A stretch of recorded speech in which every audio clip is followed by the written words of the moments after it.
En esta conducta de Rispa, ¿no? Esta conducta bastante especial, una mujer que no habla pero que hace. Qué lindo, una mujer que no habla pero que hace. Entonces sus hijos mueren, ¿cierto? Ahorcados, ella se allega allí, ¿cierto? A donde están, y entonces se hace una tienda y protege los cuerpos, ya habían sido humillados al morir ahorcados, ¿cierto? Pagando, ¿cierto? La expiación de la ira, del enojo de los gabonitas y también de la ira de Dios que había producido la sequía, y por más que después que muere, ¿cierto? Por más que después que mueren estos hombres, no llueve enseguida. No. El autor presenta esto, dice, no por la muerte, por el ahorcamiento de estos 5 hombres empieza a llover, sino que además de la expiación, dice allí, habla de la reconciliación, ¿no? En ese sentido. Da una cronología, dice varias semanas, ¿no es cierto?, hasta que empezaron las lluvias del otoño. Y vemos que no habrá sido una tarea fácil, ¿no es cierto?, para una madre tener el cuerpo de sus dos únicos hijos, más otros cuerpos, cuidándolos día y noche.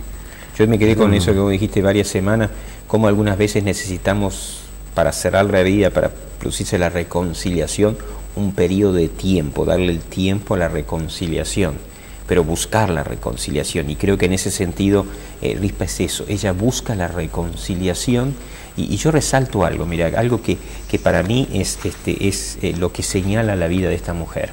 Es decir, para mí es una mujer que no perdió su dignidad. Para nada. En una cultura que donde la mujer era un objeto, donde allí, ¿cierto?, la mujer no tenía un renombre, donde la mujer era nada, ¿cierto?, conforme al hombre como la trataba. Sin embargo, ella dice, de una familia de renombre, ella entra al reinado de Saúl como concubina, pero fue una concubina muy señalada porque justamente ocupó un rol tan importante que cuando muere Saúl, ella, justamente, quien se quedaba con ella era el sucesor del reinado. Es decir, no era una mujer cualquiera, ella marcaba, ¿cierto?, justamente quién era el próximo rey. Es decir, como concubina no perdió su dignidad.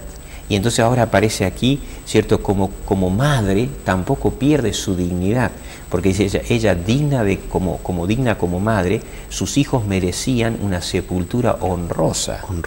Que ella no podía hacerla, porque la sepultura, otro podía decir, bueno, porque ella no agarró, se llevó una pala, o se llevó a 2 o 3, y entonces hicieron un pozo y la enterraron. Eso es lo que hubiéramos pensado nosotros en nuestra cultura occidental. Claro. ¿Por qué iba a estar perdiendo tanto tiempo, cierto, allí a la inclemencia del clima, que esto que el otro, cuidando que, cierto, venían los cuervos, venían los animales de carroña a querer comer parte, cierto, del cuerpo de sus hijos, porque ella tenía que ahuyentarlo? La mejor manera, meterlo en un pozo, enterrarlos, taparlos y se terminó todo. Pero aquí no estaba la dignidad de madre, ¿cierto?, resuelta. Por eso aquí el autor bien lo presenta, lo que es la reconciliación. David ahora había quedado bien con los gabonitas, pero ahora tenía que quedar bien ¿con quién? Con Rispa. Tenía que justamente con esas personas que no eran culpables por el pecado, ¿cierto?, de Saúl. Por eso merecían una muerte digna, merecían el respeto de la dignidad. Y entonces allí, ¿cierto?, la conducta de Rispa es allí marcada por los allegados a David, que le hacen, justamente le comentan, ¿no?, le hacen saber a David, ¿no es cierto? Y él ordena la sepultura digna, no solo para los descendientes de Saúl, sino también para Saúl mismo. Y Jonatán, ¿no? Y Jonatán. Sí, David, lo que había sido de amigo de Jonatán, sin embargo, no le había dado una sepultura digna, nada menos que a su amigo tan íntimo, ¿no? A su amigo, el cual hubo una promesa por medio. Sí. Salvó a su hijo, ¿no es cierto?, Sí, una muerte segura. Y vemos también ahí un poco la grandeza de David, a pesar de que vino un poco tarde, ¿no es cierto?, pero grandeza al fin de reconocer. Más vale tarde que nunca, dice. Exactamente, no, pero hubo una grandeza que hay que destacar, porque a pesar de su actitud de reconciliar, ¿no es cierto?, con Rispa, la segunda vez que nombra la Biblia el nombre de Rispa, lo vuelve a nombrar con la grandeza de su familia, ¿no es cierto?, porque vuelve a hablar a su padre. Sin embargo, a David lo nombra como David solamente, no como rey.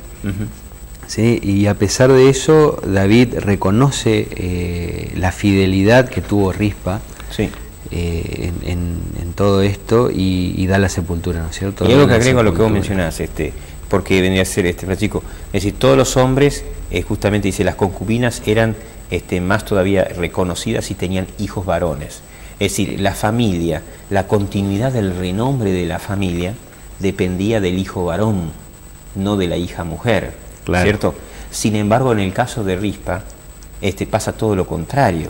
Es decir, el nombre de su papá se sigue nombrando a través de las generaciones, no a gracias de los hijos, sino gracias a su hija Rispa.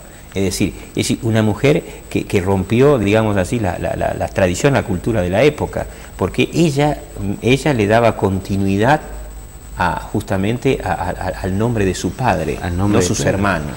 Es decir, quiere decir que tiene que haber sido una mujer con una conducta que realmente marcaba una diferencia en su entorno, ¿no? Respetada y la verdad con su conducta en silencio marcó allí, ¿cierto?, una reflexión a David que entonces le hizo hacer un accionar que unió y digamos así, y saldó todas las diferencias que había entre la descendencia o entre los que estaban más afectados, más digamos así, allegados a Saúl, y entonces ahora en este acto que David hace, había mucha gente, ¿cierto?, que todavía no estaba a favor completamente con David, pero frente a este acto de David, entonces allí, ¿cierto?, se produce en la base para un Israel sólido. Claro. David le hace una sepultura honrosa a Saúl, le hace también una sepultura honrosa también una sepultura digna a Jonatán y a estos 7 hombres, ¿cierto? Y entonces allí el pueblo se une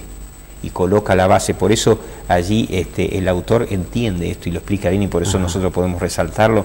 Dice allí, edificando una nación. Y si ustedes me acompañan en el día jueves, después en el segundo párrafo, en la última parte, dice, este funeral, sin embargo, es muy significativo, ya que señala el fin de las peleas entre las tribus y pone el fundamento de un Israel unido, ¿no?